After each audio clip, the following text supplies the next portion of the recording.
All righty. Well, Griffin, thank you so much for being here today. I know that you and I know each other really well, but I would love for you to maybe introduce yourself and tell a bit about you and your business before we jump in.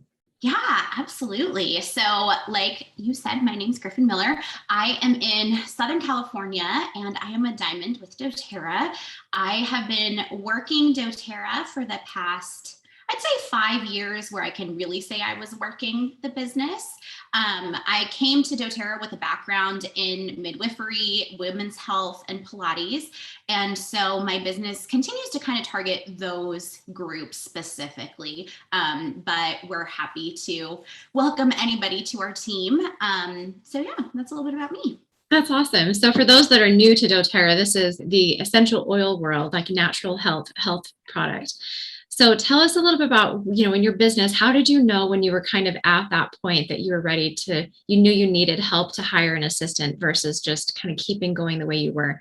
Well, I will say that a lot of kind of what motivated me to bring on an assistant to begin with was when I felt like I was having to take time away from my family to do things that I really felt like could be delegated. So it wasn't like my bread and butter things that lit me up. It was some of the other things in my business that, yes, they needed to be done, but it got to the point where I was dreading it and it just was not filling my cup the way that I wanted it to. And so that was really kind of what led me to even consider bringing on an assistant. That's awesome. And I think a lot of business owners kind of get that way too. But I've also heard a lot say, well, why would I delegate something that I'm perfectly capable of doing on my own, even though it's still encroaching on that family time? What would you say to those people who are like, but this is something that I can still do? Why would I have someone else do it? Yeah, absolutely. And I think, I felt that way too, because there's this like pride in, oh, I'm doing it all, right? I have every ball up in the air. Everything is working. Why would I delegate? And I think that's where you take a step back and look at like what your true zone of genius is. Like for me, I love working with women one-on-one. I love providing education. That kind of stuff I'm never going to delegate. That's like I just love it. But then there's some of these other things where, yes, it's definitely a step you have to take. You have to let it go. And it's hard. It's a hard thing to learn how to let it go. I had somebody tell me that whenever you delegate, you just need to know it's never going to be done 100% the way you would do it yourself. But if you can get it to 90%, that's a pretty good percentage. And that was really comforting to me in the beginning to just know it may not be perfect, but it's going to be pretty darn close. That's interesting you say that because I actively listen to a lot of podcasts and listen to industry leaders talking about this topic. And I think it was Brendan Burchard or maybe even someone else who had said something similar where too many people think, well, if I'm going to delegate it, it has to be done perfectly, exactly as I would do it. But really is okay if they even said 80%. They said 80 to 90% of how you would do it is actually phenomenal, because then you can think of all that would open you up to do, like you said, to live in that zone of genius, the things that really light you up and grow your business. That if someone sending an email only writes 80 to 90% like you would, then that's okay. Absolutely. Yeah, I love that. So tell me a little bit about, sorry, I'm losing my voice a little bit. Tell me a little about how you did overcome that block, and well, maybe tell us a little bit about what you did originally decide to pass off to your assistant in the very beginning. And were there any other things that you've delegated along the way as you've developed that relationship that you didn't think you could eventually later? Yeah, absolutely. Well, and I will say that when I first came to you, I think I remember saying, like, I don't even know how to have an assistant. And so being able to talk that through with somebody was huge in the beginning. And I've since been able to have that same conversation with some of my leaders that are feeling the same way. And so I would say in the beginning, I delegated things that were very just kind of tedious, like watermarking images from OneDrop or scheduling social media posts, some of those things where there wasn't a huge margin of error, where I could just say, okay, this is what I need to be done and go ahead and do that. And then from there, what has been so amazing for me is my assistant is able to say things like, hey, I noticed this might need to be done. I took a go at it. What do you think? And I'd say 100% of the time it needed to be done and it was amazing. So it's like having a second brain. It frees up this space in my head for creativity and creation in a way that I didn't have before. So I would say, when you're starting out, it's okay to do some of those tedious tasks that, like importing names from the back office. That was one of those things where it's just so nice to have somebody do that for you. And now, she's able to respond as me through messages, or if an email comes in, she's able to just shoot a response back. So there's been a lot more give and take as we've developed our relationship. Yeah, it's interesting because all of the people I've worked with generally may start with some of these smaller tasks, and then they realize, oh my goodness, like now they get in the habit of like delegating. I give more and more and more, and it's like you said, it kind of opens up into this neat almost partnership with your assistant where you can collaborate together, and it makes your business exciting again instead of being like I'm a one-woman show and just kind of doing what I can and trying to survive. Now I have someone to bounce ideas off of, bring ideas, and that can take care of those lower level things and even some of the higher level things that we didn't even know we could do. Exactly. Yeah, that's awesome. Do you feel like in the beginning it was hard financially to overcome the block of delegating? And how did you overcome that? Yeah, there's always that. I think anytime you're parting with money, there's like a layer you have to get through. Mm-hmm. So those first couple months, there's definitely like, as you click send on paying an invoice, it's like, oh, so that's definitely there. But I think I've seen in my business that as I've been able to take my time and divert it into other areas, that expense becomes offset very quickly to where it's almost paying for itself 2, 3, 4, 5 times over because I'm able to spend time on other income producing activities. Absolutely. And it's interesting because occasionally I'll have people come to me and say, I want an assistant who can, I want to be able to see ROI from this, which exactly is what you should be getting. But occasionally people will say, well, I'm not getting any more leads or any more clients or any more sales from having an assistant. So is it actually netting my results? And so sometimes I'll tell them, well, what are you doing now with that free time that you were delegating? Because they're not the ones that are usually generating leads, finding you clients and teaching your classes. So what would you say to those kind of people and helping them reshift that mindset of what those ROIs should look like? Yeah, absolutely. I would say for one thing, this isn't something where in 30 days you're going to necessarily see the shift. Much like anything in our business, you plant the seed, water it, and it takes a little bit of time to see that. But like you said, I do think that once that time has been freed up because your assistant has taken over, what are you doing with that? Are you, just sitting back, which very few people are going to sit back and do nothing, but figuring out how to really shift your time. I think in this past 18 months, we have seen our business pivot and pivot and pivot again. So having that time to really say, how can I grow my business in this crazy time? Do I need to spend time on a website? Do I need to have a free lead generator, whatever that looks like? And knowing that it takes a little bit of a time before you start to see that return on investment, but absolutely it's there. Yeah. And almost having a good differentiation of whose tasks are what is my responsibility versus what my assistant's responsibility are. It's not like my assistant is not bringing in the leads, but they are freeing up the time so I can go bring in the leads and work my business in a way that starts bringing in that extra income. I think is a huge mindset that some people have to overcome sometimes. Absolutely.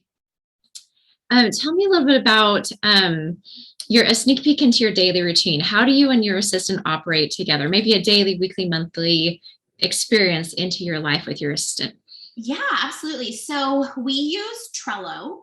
So we have kind of anytime I have an idea or something that I might want her to do, we have the brain dump card. And so I just immediately go on there, I type it out, so it's there, so that when we have our weekly meeting, we can start with those brain dump lists and say, okay, yes, this is actually something we want to work on now, or no, we don't need to do this yet, so we're going to leave it in brain dump until we come back to it. So we use Trello a lot. So, and then with those tasks, each task gets moved through. My assistant will move it either into pending or needs Griffin's approval or completed. And so we kind of work through that on a daily basis with occasional texting or Voxer thrown in as needed. And then we do our weekly meeting, which is on Zoom. We find we usually spend about 45 minutes every Monday, but again, just depending on what is happening that week.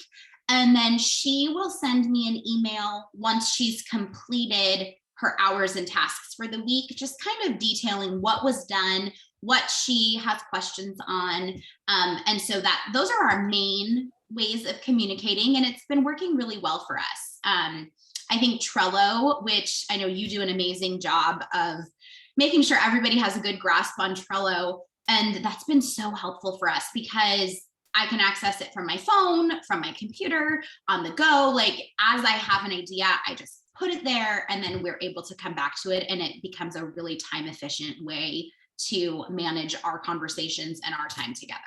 Ooh, I love that. You hit on like so many golden nuggets. I kind of want to break that apart for a second, if you're okay with that. Absolutely. So I love the weekly report at the end. I love that your assistant does that. And I know that a lot of people who are service providers or assistants themselves may be watching this and wanting to develop their relationship with their clients. So tell me why that's so important to you from a client's perspective and how that helps you to feel taken care of. Because I know a lot of assistants have said, I feel like I'm being micromanaged when I'm being asked to report on my tasks.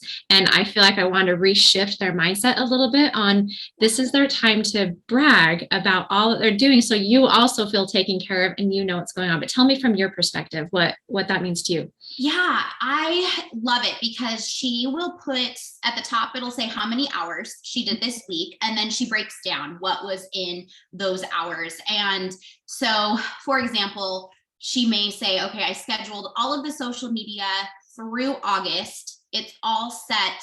Can you go in and check it when you get a chance? And so 1, I know that it's done. 2, I know I can go in and approve it and shift things around if need be.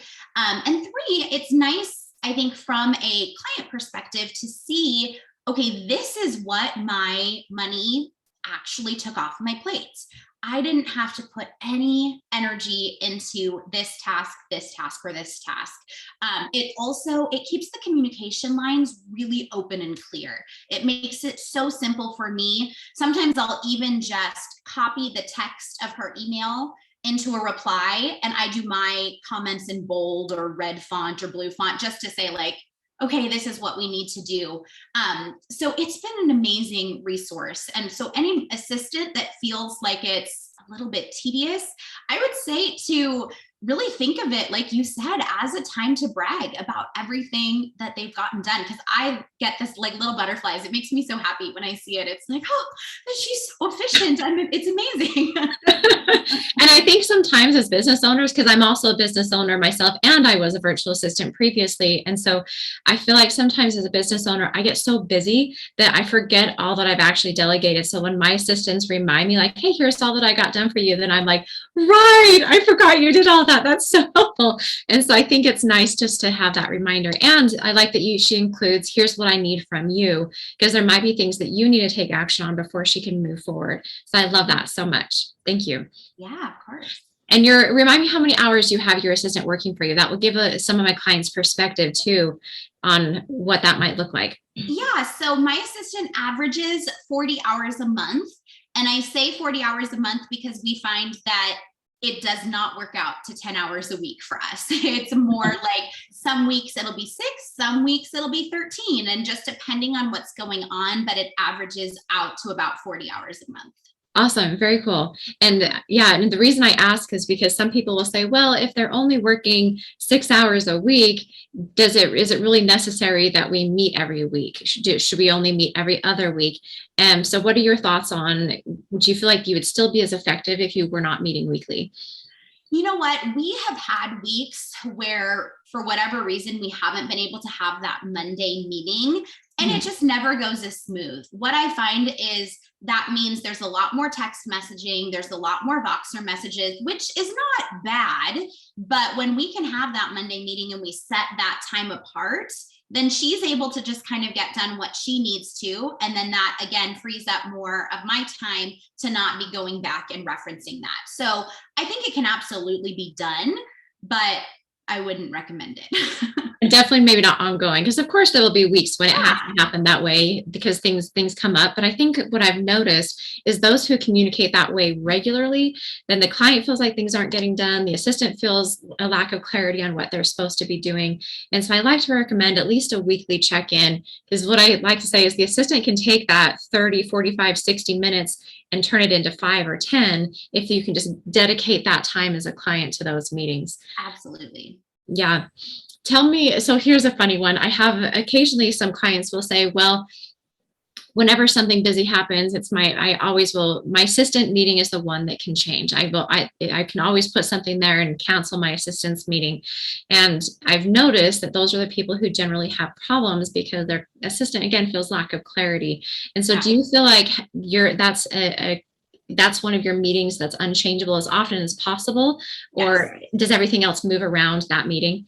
Yeah, I feel like that is kind of set in stone. And it's great because we both know to expect that. And like my assistant has little ones. I also have kids. And so she plans childcare around that time. And so for me to be respectful of that for her, I think is just as important as what she makes sure she has a quiet environment. And kids come on and, we know each other's kids at this point because they'll pop on Zoom.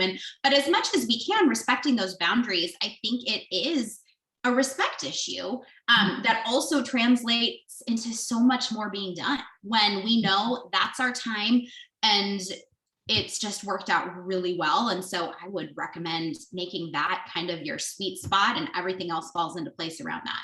Yeah. And I love that you talked about creating a relationship with your assistant and honoring boundaries. Let's kind of talk about that for a second, because occasionally I'll have people who really want to work with an assistant, but it's almost the taskmaster mentality, like, here's your thing, go get it done.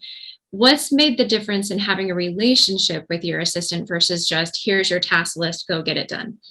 I think it feels much more like a team effort, where it's not like, oh, I'm up here and my assistant's down here. Like, we're really working together for the same goal, where she now knows kind of what I'm about so well that she's able to just work towards that goal, sometimes without me even specifying it. So it works out really well because it doesn't feel, there's no yucky, I'm your supervisor kind of feeling. It's more like kind of two friends hopping on Zoom that are working towards the same thing. And I love that so much. In fact, I think the assistants end up staying longer in that kind of environment versus, like the other mentality where they're like, well, this is sort of a job, but I have an exit strategy as soon as something else comes along. But when they feel invested into you and the relationship, and it's a collaborative experience where both sides are being honored and taken care of, I've seen them stay much longer to support their clients, which is really cool. Absolutely. I love that. And I love that you mentioned Trello, because I feel like I'm sometimes preaching about project management tools. And so I love how you described how that keeps you organized, because occasionally some of my clients will say, I can't get into another techie platform right now. I'm too overwhelmed with all the tech options and resources. So what would you say to those people who are nervous about using something like Trello or ClickUp or Asana or whatever it is that they decide to use? And I'm one of those, like, my first meeting with my assistant, I told her, I said, I am not a Trello expert. So like, please hold my hand a little bit through this. And so I think, knowing that it's new is okay. But then kind of jumping in and realizing how much it really can streamline the process. Like, these platforms are popular for a reason because they work really well. And like I said, I really did not know how to use Trello, like to the point where she would text me and be like, okay, I just put something in Trello, make sure you go in and check. And now it's gotten to the point where I feel really comfortable with the platform. But it's great because it really keeps us on task, but it also gives that time flexibility. So there will be days where I have it set up that every time she changes something, I get a notification on my phone, but I don't always get to go in and check it right when that notification comes through. So I will go in at the end of the day or when I have time and just click on notifications. And then I'm able to go through and reply to all of those things at once. So it really is just take the leap. I know sometimes we do feel like, oh, there's one more thing, but this one in particular has been well worth the investment in getting used to using it. Yeah. And I feel like it's funny because I can't tell you how many times a day or a week I have assistants that will come to me and say, I'm just so overwhelmed because my client only texts me or messages me or emails me my tasks. And so I feel like I'm searching through emails, searching through text threads, or trying to listen to old Voxers to try and find the details for certain projects instead of them all just kind of living in one space where we can go and keep notes and records of all the tasks in that spot. And so they feel really chaos. And then the client wonders why that task didn't happen the way they want it to, or it wasn't, it was delegated, it wasn't on time or anything. And so I feel like using a project management tool solves that problem because you're housing it all in one spot. Like you said, you can still Voxer and text, but keep it all, in one space. Definitely. Even for my brain. Sometimes I forget what I've said or thought. So it's nice to reference my own notes too. Yes, me too. There are so many times I've had like weeks where I'm like, oh, right, I totally forgot that I delegated that. And now that I see it on your board, it seems like maybe we should focus there before I give you this new project because I forgot that I delegated it. And that happens a lot sometimes. Yes. Yeah, so that's very good. Okay, so a couple of other quick questions. Tell me about for those assistants that are trying to figure out how to optimize their relationship and to be a valued member of a team. What are your favorite qualities about your assistant that you think set her apart that others could develop? Oh gosh. I mean, from a practical standpoint, my assistant is amazing at the tech side of things. Mm-hmm. So like I said, her Trello knowledge is awesome. She's so quick with Canva. I moved my website over to Wovoto, and she now, I would say, is an expert with Wovoto, which has just been invaluable. And I would also say for any assistants who may be learning Wovoto, I mean, she emails the help desk like 3 times a day, and we always like whenever we don't know, we just email them. And now she's learned so much just through being willing to ask for help. So I would say, don't feel like it has to be perfect. So from that practical standpoint, but then also it has been really good at like picking up what my vibe is. Even before our first meeting, she came to that meeting and she said, I went to your Instagram and I went through everything you've ever posted. I went to your website and I checked out, it looks like these are the colors you like. So just being willing to do kind of those extra things that I didn't ask has been so amazing.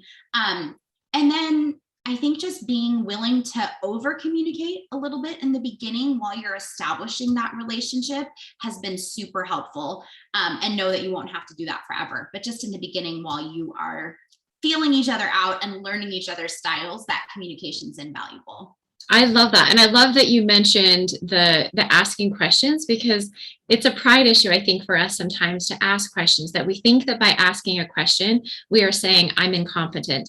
And I want to sometimes reshape that and think, actually, because you were asking questions, I now see you're thinking about this critically, and we can now get to the heart of it instead of you spending 3 hours down a rabbit hole when I could just tell you in 10 seconds how to solve that problem.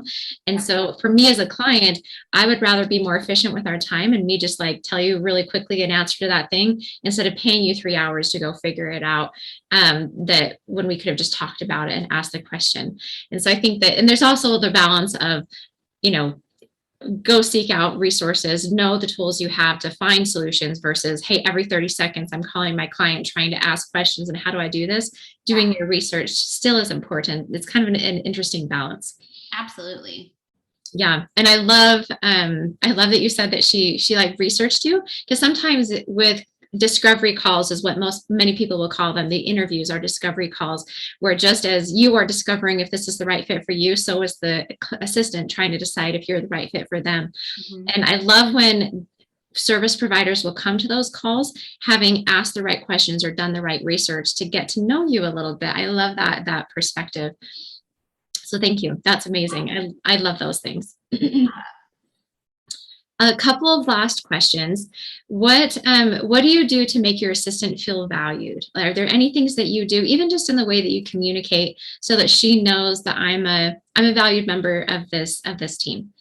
Yeah, I mean, I tend to be like, I love emojis, which I know is cliche, but I feel like with my assistant, so many times I'll ask her to do something and she says like, how is this? And it's amazing. And it really is amazing. So I try to like really tell her like, I love this. This is exactly what I was thinking. And so sometimes that's heart emojis or exclamation marks or, you know, just trying to convey that when we're not face to face. And then also, I think we touched on respecting boundaries earlier, but I think that's one of the things that's worked really well for us is I will say, okay, like if the kids are crazy and like this doesn't have to be done right now. Like, let's have a list of things that if you can do them right now, perfect.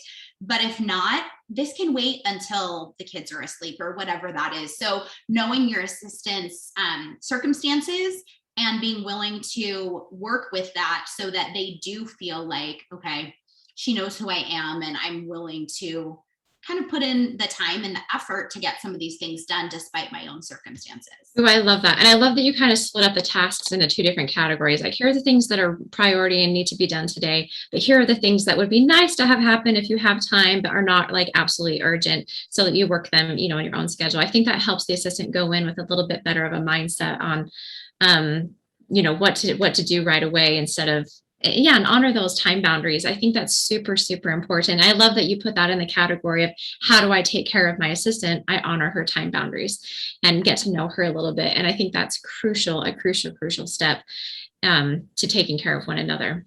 Yes. So thank you. Okay, last question, or actually two last questions. How do you address conflict? And I know that you may just be so working well together that you've never had, you know, a time when a newsletter wasn't perfect or a whatever, but are there times when maybe the post wasn't how you would have written it or the colors weren't your style? How do you address those things so that you still have a good relationship at the end of addressing that conflict? Yeah, I mean, and I will say in general, I'm not a person that gets worked up about things. Like, that's just my personality. But I'll take one instance. We had an email that was scheduled to go out, I don't know, 2 weeks from the date. And it went out that day at 5 a.m. to everybody by mistake.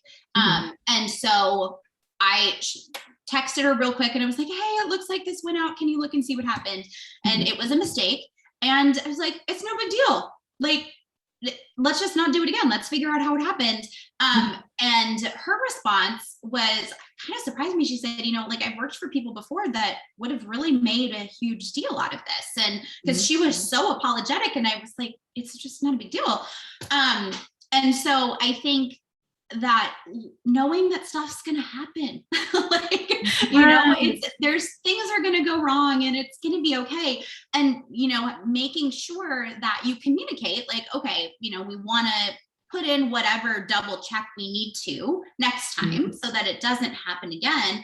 But, you know, mistakes happen. Like, so she sent out another email that said, hey, we're so sorry. This happened by mistake. And we just moved on from it.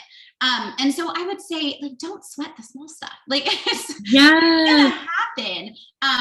And I think now, because I handled it in that way, whenever another issue has come up, like, she knows she can just tell me right away and we can fix it rather than her needing to be nervous or scared how I might react over it. So Ooh, I love that so much because I think that sometimes we're afraid to have those conversations. Like, well, I'm just not going to worry about it. But then it festers and festers and festers in the client because it was never addressed. And so when it happens again, like, well, you're just not good because you did it last time too, and now it happened again, but you never actually brought it up the first time. But like you said, it matters how you bring it up too. Like, don't sweat the small stuff, but still address it and say, hey, I noticed that this happened. How can we ensure that it doesn't happen again? But no worries, like it's fine. Like, I think it's good to still address it and do so in a way that shows you still respect the person.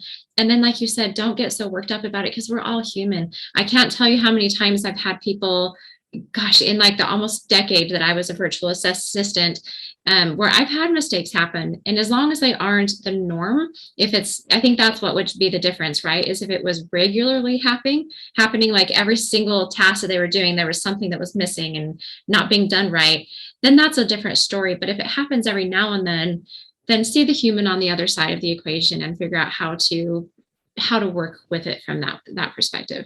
Absolutely. Cool. I love that. So last question, what advice would you give to those who are kind of afraid to hire? I know we've kind of talked about that a little bit, but how do they make that first leap in preparing themselves, even right now, if they're not totally ready at this moment, how do they prepare themselves a year or 2 or 5 from now to hire so that their business doesn't overwhelm them when they are to the point when they know they are ready? Well, I would say to some degree, organizing and setting up systems in your own business. Mm. Whether you're ready to explain those systems to anybody else yet, start now by making sure that you at least have some semblance of organization so that if there was going to be a second party coming in, would they understand what was happening? Are there things that are happening on a regular basis? And maybe even recording those, like keeping a log of, okay, on Mondays, I always post this, or I always send out this newsletter, and starting to track those things. And that way, when you are ready, whether it's today, tomorrow, or a year from now, you are able to jump or catch somebody up with your business. I like that because I think a lot of my clients ask, what can I delegate? Because I don't even know what I can do. But I love that suggestion of writing down your tasks, because eventually your tasks, many of them can be passed on. And so if you don't know what to delegate, go write down everything you do in your business every day. And then eventually put little checks next to the one that, like, I have to do these ones, but these are the ones I can delegate. Yes. I love that. So this is really, really the last question, because every time we talk, I get another one. What things do you delegate? Like, what else do you have your assistant do to give people an idea of what's possible? Yeah, so she does emailing. Like right now, we're in the middle of reaching out to disengaged builders. Mhm. And so she first went through my back office, found the people that were building at one time, they weren't anymore. So from there, she made a list of emails and phone numbers. Then she was in charge of drafting emails and reaching out. She does my texting service. So she makes sure that those go out when we need them to. She does postcards for me where she will create the design in Canva, get those sent out. She does graphics design. If we need a PDF of, like this month, I had her do one with the back to school immune kit and stronger, and then put it in the builder group and make sure they all know where it is. So, I mean, I feel like I could go on and on about all the amazing things that she does for me. But really a lot of email, text, graphics, class reminders. She handles all of the reminders for me, which is huge. And it's just been so helpful to have, like I said, it's like having a second brain to run your business, and it's an invaluable thing. Yay. Well, I'm so grateful for you sharing kind of a peek into your business and your life with your assistant. I so appreciate you sharing that feedback with us. And hopefully this will inspire others who are maybe afraid to take that leap to hire someone, knowing that I think that this is the thing that I usually tell my clients, your ability to scale is tied to your ability to delegate. And too many people want to go in with the other, like, I can do it all, I can manage it all. And then eventually it does become too much. We are only one person. And so I love to see how you've dissected that a little bit and made that a workable thing in your life. So thank you so much, Griffin, for sharing your brilliance with us. And we will see you again another time. Awesome. Thank you so much for everything.